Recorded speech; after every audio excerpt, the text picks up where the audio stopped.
we have to continuously ask questions. That's what a patriot does. That's what a true American does. I went around by the freight elevator and I could see it was just blown.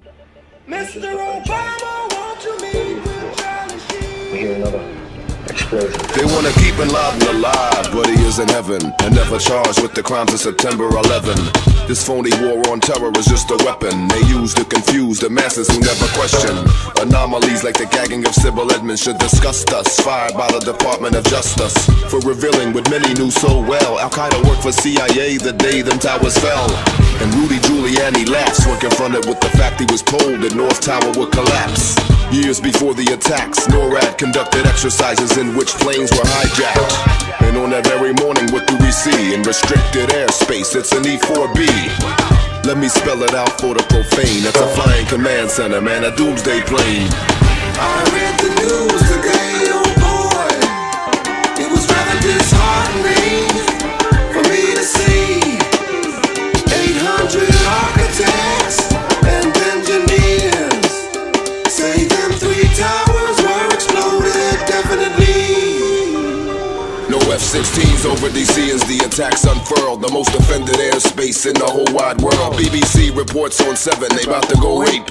But this was well after Barry Jennings escaped. But 20 minutes after the event takes shape, free fall speed, just watch the videotape. NIST writes a report after 5 years of dancing. New scientific terms like thermal expansion. A plane nosedives, but wait, something is wrong. How you get a debris field that's several miles long and a big hole in the ground, I mean holy Hannah. The government pulls out a brand new bandana. They know the public so dumb they can't remember 6 short months before September. About a Virgo, a drill about a plane that flew over the border that gave Dick Cheney the right to give the order. I read the news today, oh Lord. 6 out of 10 commissioners say it's a fraud. Since when do tragedies occur and the evidence destroyed? Now do we have the right to be annoyed? Meet with Charlie, come on Barry. Indestructible black boxes in a plane's chassis. Firefighters found them, Malone and DeMassey. Now it's said they never found them pesky black boxes, but you won't hear that on Murdoch's Foxes. Nope. Von Essen took statements from heroes that day. Over 100 of them heard explosions to their dismay. You can read it yourself and solve all the mysteries. New York Times website, oral histories. It seems all of the countries warning us are just irrelevant, but after 9/11, wow, we really got intelligent. Boy, what incompetence. Before they attacked us, all of a sudden we know all the alleged hijackers. In 3 days we have their names and their faces, at least 5 of whom were trained at US bases. 7 of them are alive and innocent, they insist. But wait, why are they still on the list? I read the news and it is sad. It's so clear to me and I'm not even a Harvard grad.